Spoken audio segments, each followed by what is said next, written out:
Os salários no São Paulo estão atrasados?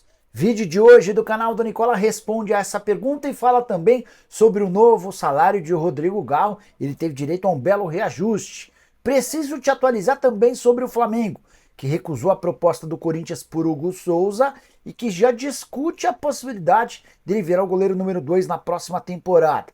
Para completar a viagem de Abel Ferreira para Portugal, causando algumas cornetadas, tem informações sobre Atlético Mineiro, Cruzeiro, Santos, as últimas do mercado e muito mais.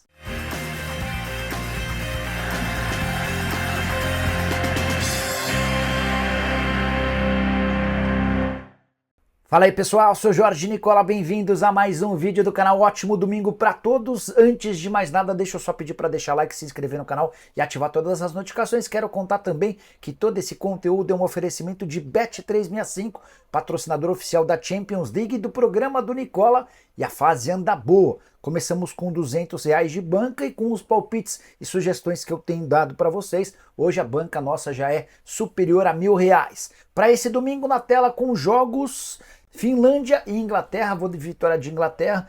Tem Grécia e República da Irlanda, vou de vitória da Grécia. Já na Série B, Curitiba e Amazonas, com alguma dificuldade prevejo a vitória do Coxa. Tem também Goiás e Vila Nova, vou de Goiás. Mas a minha sugestão para esse domingo é, nas apostas aumentadas, estou apostando R$ 16 nesse quadrado do meio, imaginando que o Palmer chute pelo menos uma vez no alvo no primeiro tempo, mais uma vez no alvo no segundo tempo e marque a qualquer momento, cotação de R$ 8,50 para você fazer sua fezinha na Bet365, é super simples, link no comentário fixo, clica, faz seu cadastro e utiliza o promo code Nicola para que a galera saiba que você veio do nosso canal, combinado?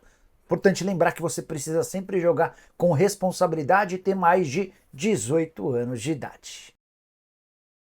Agora sim, bora começar o vídeo com aquele tradicional giro de notícias e a primeira informação é sobre a Série C do Campeonato Brasileiro. Primeira partida final da competição teve vitória do Volta Redonda por 1-0 contra o Atlético, jogo disputado no Rio de Janeiro, o gol marcado pelo Eliardo, partida da volta marcada para o próximo sábado. Já na Copa Paulista temos um campeão, o Monte Azul despachou a Votuporanguense nos pênaltis, vitória por 1-0, devolvendo o placar da partida de ida. Na decisão por pênaltis, deu Monte Azul, que vai escolher jogar a Série D do Brasileiro. Votuporanguense ficará com a Copa do Brasil.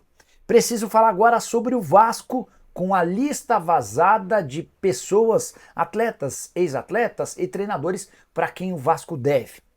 Só para contar que esses números se referem a abril de 2022, quando o Vasco foi vendido para 777. Como é que esse documento vazou?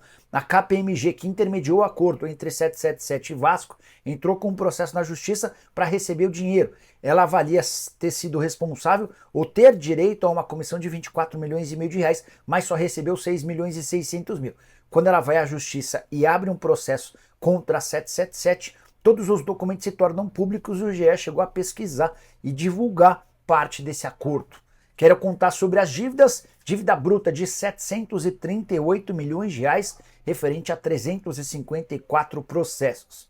A maior dívida trabalhista do Vasco hoje é com o ex-volante Wendel, que jogou pelo clube de 2012 a 2014, pendências de 11,4 milhões reais. Segundo o nome dessa lista, Dorival Júnior, hoje técnico da seleção, ele tem 9,8 milhões reais para receber. Maxi Lopes, ex-centroavante Cruz Maltino, 5 milhões de reais. Éder Luiz, atacante de velocidade, 4,5 milhões.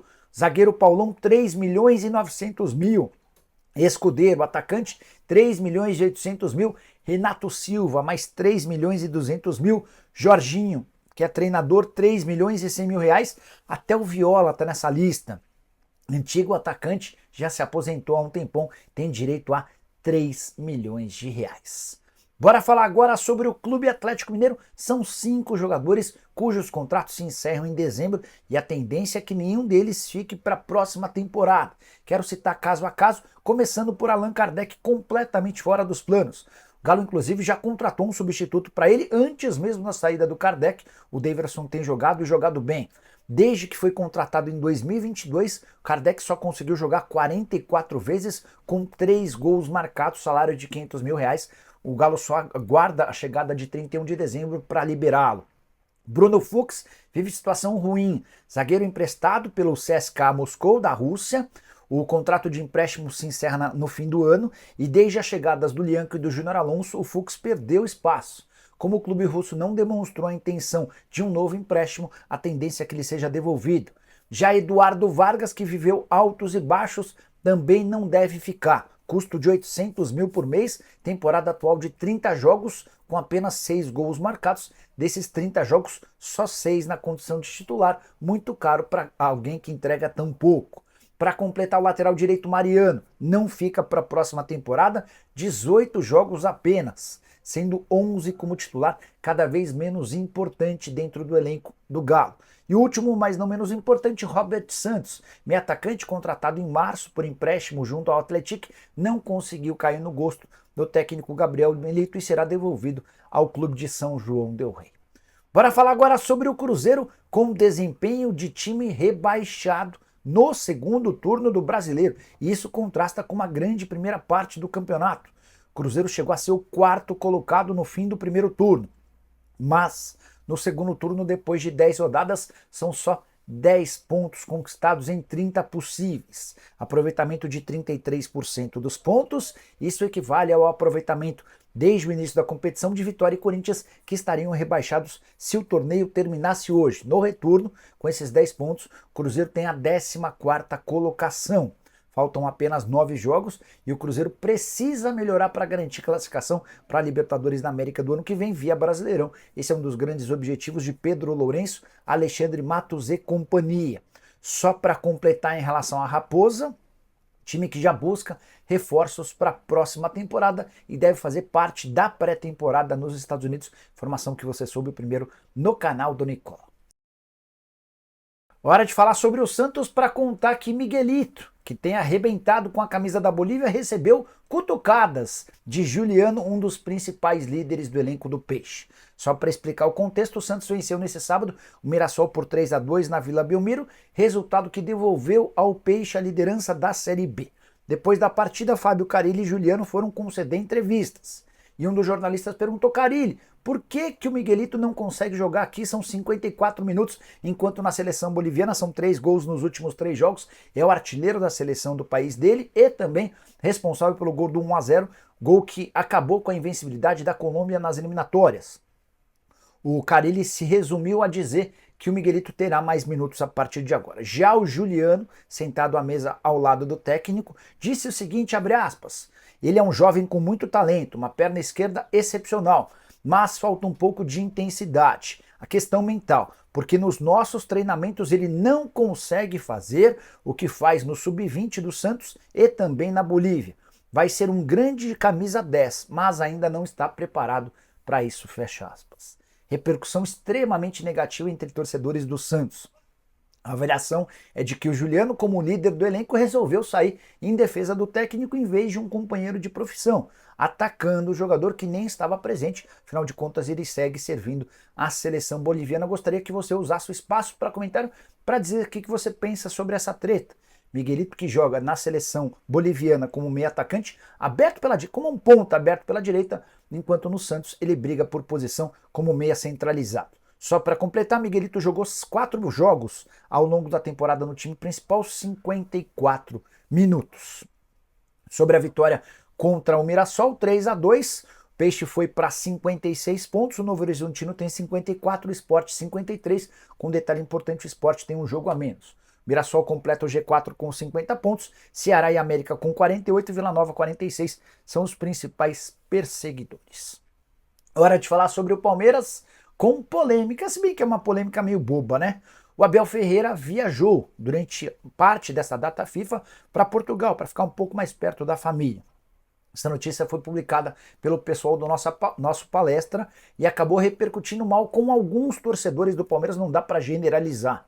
Esses torcedores reclamaram que o Abel vive lamentando falta de tempo para dar ritmo ao time, para encaixar uma série de situações, e aí, durante a data FIFA, quando ele teria essa oportunidade, ele acaba por viajar. A minha opinião sobre o tema: acho absolutamente natural e normal que ele, no seu período de folga, faça o que quiser, inclusive viajar para Portugal. É importante lembrar que, como o Palmeiras tem apenas uma competição para disputar o Campeonato Brasileiro, tem sobrado tempo para melhorias do time. E, exceto com o jogo contra o Red Bull Bragantino, em que o Palmeiras não foi bem, desde a eliminação na Libertadores da América, o Palmeiras é um time que tem demonstrado a evolução. Só para completar, o Palmeiras só volta a jogar no Campeonato Brasileiro no dia 20 de outubro, ou seja, daqui a uma semana. Jogo contra o Juventude em Caxias do Sul, no Alfredo Jaconi. Diante disso, acho absolutamente normal que ele use alguns dias para estar mais perto da família, visitar pais, entre outras coisas, assim como vários atletas do Palmeiras também tiveram sua folga e fizeram aquilo que bem entenderam. Você pensa diferente? Já usa o espaço para comentário e registra a sua opinião. Quero falar agora sobre o Corinthians, para contar sobre o novo salário de Rodrigo Garro. Em agosto, o Corinthians procurou o Garro para lhe oferecer um aumento. O meio atacante argentino, talvez o principal jogador do time na temporada, vinha reclamando do seu salário. E também tinha sido assediado por River Plate e Boca Juniors. Quero contar para vocês que o Garro chega ao Corinthians para ganhar 320 mil reais por mês. Com o passar do tempo, ele percebendo que era um dos principais jogadores e com um salário extremamente defasado, ele começou a cobrar um reajuste. Esse reajuste aconteceu e hoje Rodrigo Garro ganha 820 mil reais por mês, ou seja, um aumento de 500 mil reais. Ele quase triplicou seus vencimentos. Ainda assim, segue bastante abaixo dos jogadores mais bem pagos do elenco. O principal deles, Memphis Depay, ele chega para receber a partir de 2 milhões e 900 mil reais mensais. O salário do Memphis pode chegar a 4 milhões. Na sequência, Igor Coronado, 2 milhões de reais, valor que inclui também as luvas. Yuri Alberto aparece na terceira colocação com 1 milhão e 700 mil reais por mês. Só a título de comparação, enquanto o Garro passa a ganhar 820 mil mensais, o Pedro Raul, que é a quarta opção para centroavante no elenco, fatura 700 mil por mês. Além do aumento salarial, o Corinthians também estendeu o vínculo, que terminaria em dezembro de 2027, ele passou para dezembro de 2028, multa rescisória de 100 milhões de euros. E aí a última informação, Rodrigo Garro com a camisa corintiana nessa temporada soma 50 jogos com 8 gols e mais 8 assistências. Hora de falar sobre o Flamengo e a possibilidade de Hugo Souza voltar para a Gávea na próxima temporada. Esse debate está sendo feito internamente entre dirigentes do departamento de futebol. A avaliação é de que o Hugo Souza tem enorme potencial e seria uma ótima sombra para o Rossi. Dessa maneira, o Flamengo, inclusive, discute a venda do Matheus Cunha no fim do ano. Essa informação me foi confidenciada por uma pessoa que tem livre trânsito dentro do Flamengo. Importante contar que, nas últimas horas, o Flamengo recusou a proposta do Corinthians em relação ao Hugo Souza. O contrato de empréstimo previa a opção de compra por 800 mil euros. Parcelamento em 4 vezes, ou seja, 200 mil euros. Mas o Flamengo não é obrigado a aceitar o garantidor, o fiador, apresentado pelo Corinthians. E o Timão utilizou-se do mesmo fiador da compra do Mateuzinho, que acabou sofrendo atrasos e o Corinthians, inclusive, segue devendo parcelas da compra do lateral direito. O fiador é a Brax, aquela que fechou com o Corinthians direito de exploração das placas de publicidade da Neoquímica Arena, acordo de 300 milhões de reais. Com o não que o Flamengo deu ao Corinthians, Timão tem duas possibilidades. Tentar encontrar um outro fiador que possa ser aprovado pelo Flamengo, se é que isso vai acontecer, ou pagar os 4 milhões e 800 mil reais, valor que equivale aos 800 mil euros à vista. Caso contrário, pode perder o Hugo Souza na virada do ano, quando acaba o contrato de empréstimo. Só para completar em relação a toda essa questão, Matheus Cunha, que era muito bem avaliado algum tempo atrás no Flamengo, acabou perdendo esse status.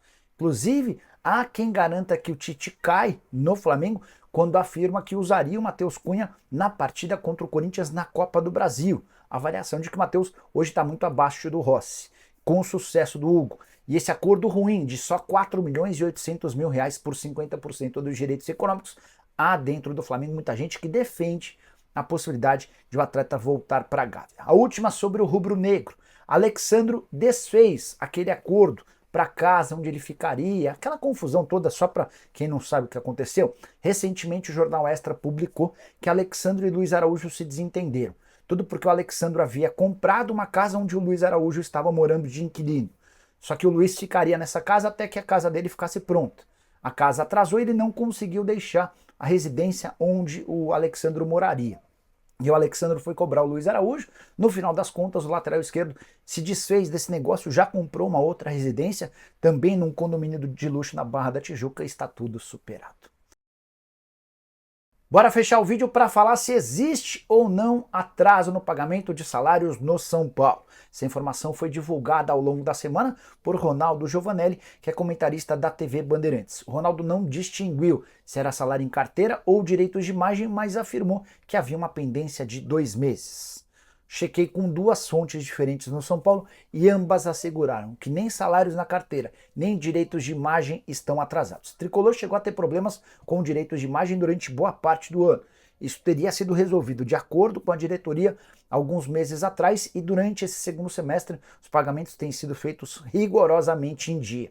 A maior dificuldade do São Paulo hoje é com pagamento de comissão a empresários, compra de atletas com outros clubes e também luva, que é o prêmio pela assinatura do contrato que é paga para especificamente alguns jogadores. Mas São Paulo assegura que seu fluxo de caixa, apesar de todas as dificuldades, não tem impactado ou causado atraso para seus atletas. Se a fase não é tão boa quanto o torcedor esperava, com eliminações na Libertadores e na Copa do Brasil, e com o risco de o São Paulo não garantir vaga na Libertadores do ano que vem via Brasileiro, isso não se deve a pendências com o elenco. E você, o que pensa sobre a fase do São Paulo, sobre todas as dificuldades financeiras? Já uso o espaço para comentário para deixar sua opinião. Se puder, também deixe seu like, se inscreva no canal. A gente se encontra mais tarde na tradicional live de domingo. Tchau!